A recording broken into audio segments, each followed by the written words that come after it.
성도님들 안녕하십니까? 오늘은 4월 22일 목요일입니다.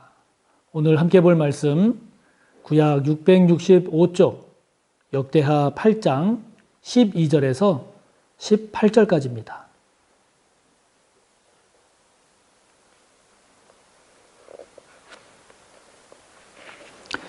역대하 8장 12절에서 18절까지의 말씀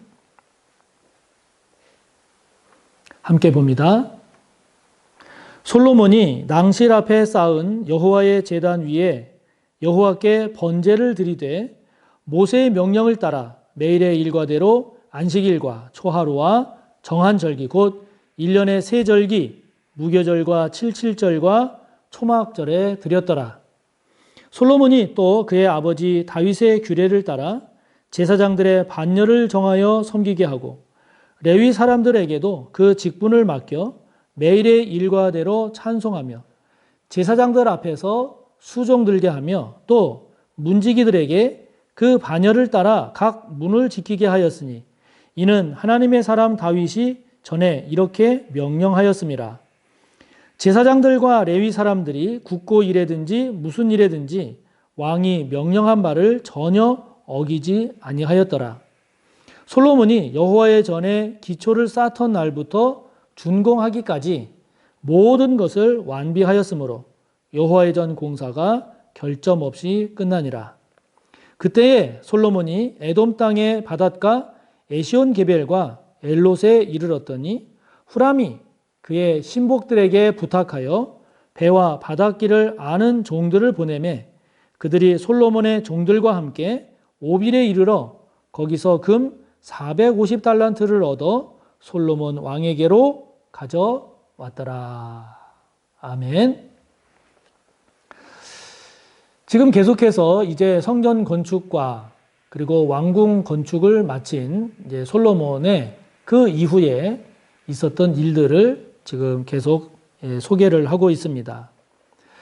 먼저 오늘 12절과 15절까지의 내용을 보면 성전을 건축하고 이제 솔로몬이 하나님께 번제, 즉 제사를 드렸다 하는 내용이 나오고 있습니다. 하나님께 번제, 하나님께 제사를 드리는데 어떻게 드렸는가? 13절에 보면 모세의 명령을 따라.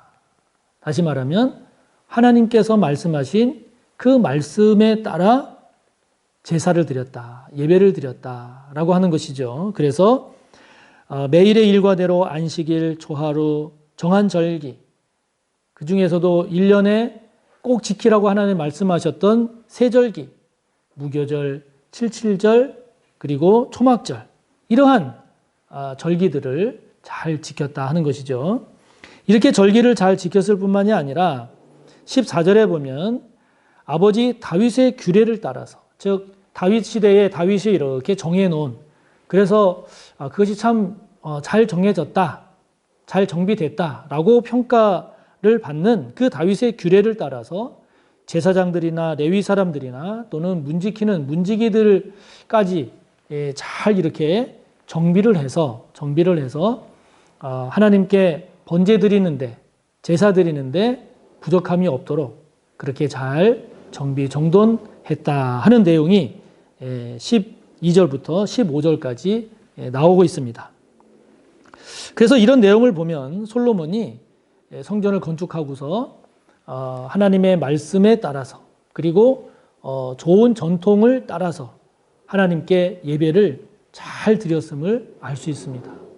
그래서 이걸 정리하자면 예배 중심, 그리고 하나님 중심, 그리고 말씀 중심의 이것으로 잘 조화가 된 이런 예배 생활, 믿음 생활을 솔로몬이 잘 했다라고 하는 것이죠. 결국 이것이 가장 아름다운 모습입니다. 가장 복된 모습이죠. 저와 여러분의 삶도 이러한 삶이 될 때 가장 복된 거죠. 예배 중심의 삶이 되어서 중요한 일이 있을 때, 또 하나님께 예배 드려야 될 때 기쁘고 감사한 마음으로 예배 드리는 일. 우리가 살아갈 때 늘 주님 중심으로 주님과 관계 속에서 살아가고, 그리고 그러한 저와 여러분의 삶이 주신 말씀을 따라서 말씀에 충실하게 살아가는 그런 모습이 될 때 저와 여러분의 삶도 가장 아름답고 복된 삶이 되는 거죠. 지금 이 본문에 나오는 소개되고 있는 12절부터 15절에 이 솔로몬이 하나님께 번제를 드리고 그리고 말씀을 따라서 또 다윗이 정해준 그 규례를 따라서 잘 지키면서 그렇게 예배를 드리고 진행되어져 가는 과정을 한번 이렇게 머릿속에 그려보십시오. 얼마나 복되고 아름답고 복이 좋습니까? 저와 여러분의 삶도 꼭 그렇게 되시기를 바랍니다. 그래서 다시 한번 저와 여러분의 예배 생활을 돌아보면서 내 삶이 예배 중심의 삶이 잘 되고 있는가? 내 삶이 주님 중심으로 주님과의 관계가 원활하게 잘 소통되고 있는가? 저와 여러분의 삶이 말씀에 충실하고 말씀 따라 살아가려고 하는 그러한 진지함이 잘 계속되고 있는가를 살펴서 저와 여러분의 신앙과 삶이 꼭 그렇게 되시기를, 잘 정돈되고 잘 정비된, 그래서 막 흐트러져 있지 않은 저와 여러분의 신앙과 삶이 되시기를 바랍니다. 자, 그러면서 16절에 보면 솔로몬이 여호와의 전, 성전의 기초를 쌓던 날부터 준공하기까지 모든 것이 잘 완비되어서 여호와의 전 공사가 결점 없이 끝났다. 이렇게 말씀합니다. 결점 없이 끝났다. 아무런 문제 없이, 그리고 어떤 사건 사고 없이 은혜 가운데 잘 맞춰졌다는 거죠. 여러분, 결점 없이 끝났다라고 하는 이 16절의 말씀, 이 말씀처럼 복된 말씀이 어디 있겠습니까? 이렇게 되는 것이 가장 복된 것이죠. 가장 좋은 것이죠. 성전 건축의 과정 속에서 왜 여러 가지 고비가 없었겠어요. 그럼에도 불구하고 아무런 결점 없이 잘 마쳤다라고 하는 이 표현이 우리 서호교회의 건축의 과정의 표현이 되기를 바랍니다. 그리고 이 결점 없이 끝나니라라고 하는 이 내용이 저와 여러분의 삶의 모습이 되기를 바랍니다. 지금 우리 교회가 성전 건축의 과정을 이제 한 걸음 한 걸음 가고 있는데요. 이런 과정을 걸어갈 때마다 여러분들도 마찬가지겠지만 이 담임 목사로서 제 마음에 늘 가지고 있는 그런 기도 제목, 바람, 그것이 있다면 이 성전 건축의 과정의 지금 과정 속에 무엇이 최선일까? 그리고 이 과정 속에 지금 어떤 문제가 있을까? 이 문제는 어떻게 해결하고 정리하는 것이 가장 좋을까? 하는 이러한 생각들이 늘 있게 됩니다. 그래서 이 말씀을 묵상하면서 저도 그런 소원을 갖게 되는 것이죠. 성전 건축의 과정, 이 하나하나의 과정들, 어떨 때 문제도 만나고, 어떨 때 그 위기도 만나고, 또 어떨 때 순간순간 그런 고비고비를 만나겠지만, 그럴 때 기도하고 은혜를 구하는 가운데 최선책을 찾아내고, 또 우리 모든 성도님들이 함께 은혜로 잘 모아가고, 건축을 직접 참여하는 업체도 문제없이 은혜롭게 잘 진행이 될 수 있기만을 바라고 소원하고 있죠. 그것이 저와 여러분의 신앙에도 마찬가지죠.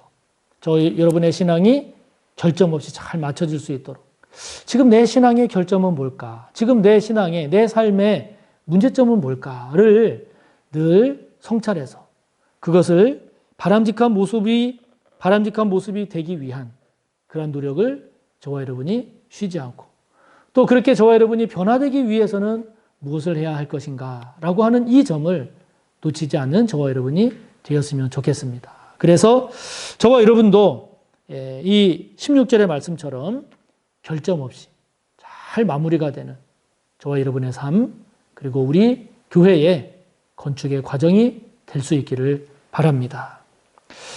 그러면서 17절, 18절에 보면 조금 독특한 내용이 나옵니다. 그 내용이 뭐냐면 솔로몬이 바다를 통한 무역을 하는 모습을 이야기를 하고 있는 거죠. 이것이 왜 독특하냐면 다윗 또는 그 앞에 사울 이때만 봐도요, 이스라엘에게 있어서, 이스라엘 민족에게 있어서 해상무역이라고 하는 것은 거의 나타나지 않고 있습니다. 나타나지 않고 있습니다. 이스라엘 자체가 바다를 끼고 있지 않기 때문에 해상무역이라고 하는 게 발전하지 않았고, 이스라엘의 그 위쪽에 있었던 두로나 시돈, 뭐 블레셋 이런 데가 해상무역이 발달했던 곳인데요. 그런데 이 솔로몬 때 지금 17절, 18절을 보면 해상무역을 통한 부의 축적, 이것이 솔로몬 때 일어남을 봅니다. 거기 17절에 에시온 게벨이라고 하는, 또 엘롯이라고 하는 이곳이 바로 이스라엘 그 지도를 보면 사해 바다 밑으로 쭉 내려오게 되면 그 홍해가 이렇게 되어 나오는 데가 있는데요. 거기에 맞닿아 있는 항구, 그것이 이제 에시온 게벨이고 엘랏인데, 이게 이스라엘에게 있어서는 유일한 항구입니다. 그런데 솔로몬이 이 항구를 활용을 해서 해상무역이 활발한 두로를 연결을 하고, 그리고 이집트나 또는 다른 나라와의 이 해상무역을 통한 무역을 활발하게 이루는 솔로몬의 모습을 보는데, 그래서 18절의 뒷부분을 보면 오빌이라고 하는 곳이 나오는데, 이곳이 어딘지는 아직도 확실하지 않습니다만은 금으로 굉장히 유명했던 곳으로 알려져 있는데요. 이 오빌을 통한 많은 금을 솔로몬이 얻게 되는, 이스라엘이 받게 되는 이런 일들을 소개를 하고 있는 거죠. 이게 바로 솔로몬의 지혜죠. 하나님께서 솔로몬에게 주신 지혜입니다. 이스라엘의 지형, 그리고 두로라고 하는 나라의 그 해상무역의 활발한 것을 잘 활용을 하고, 그리고 하나님께서 주신 지혜를 통해서 창의성을 발휘해서 이스라엘 민족을, 나라를 부강하게 한 이 솔로몬의 지혜, 이것이 오늘날 우리에게도 참 필요한 거죠. 상황을 보고 현실을 보면 우리는 뭐 이러니까 안 돼, 우리는 뭐 이러니까 못해, 나는 할 수 없어, 이렇게 주저하는 것이 아니라 하나님께서 주신 지혜를 가지고 창의성을 발휘해서 이런 어려운 상황에서도, 이런 문제가 있는 가운데서도 이것을 극복하고 이것을 해결하고, 지금 솔로몬이 보여주는 것처럼 그 당시 그 이전까지는 생각하지 못했던 해상무역을 통한 부의 축적, 해상무역을 통한 활발한 경제활동, 이러한 것을 해낼 줄 아는 저와 여러분이 되면 얼마나 좋을까 하는 것이죠. 우리가 나라를 위하여 기도할 때도 그냥 상황이 어렵기 때문에 낙심하고 염려하고 걱정하는 것으로 그치는 것이 아니라 하나님께서 지혜를 주셔서 이 어려움을 창의적으로 극복해 나가는, 그래서 문제 앞에 무릎 꿇는 저와 여러분이 아니라 뜻이 있는 곳에 길이 있다고 했듯이 저와 여러분, 하나님이 주시는 지혜로, 하나님이 함께 하시는 은혜로, 하나님을 믿는 믿음으로 승리하며 나아가는 저와 여러분이 꼭 되시기를 바랍니다. 오늘도 함께 나눈 내용 말씀 생각하며 기도하시고 또 여러분의 기도를 이어가시기 바랍니다. 감사합니다.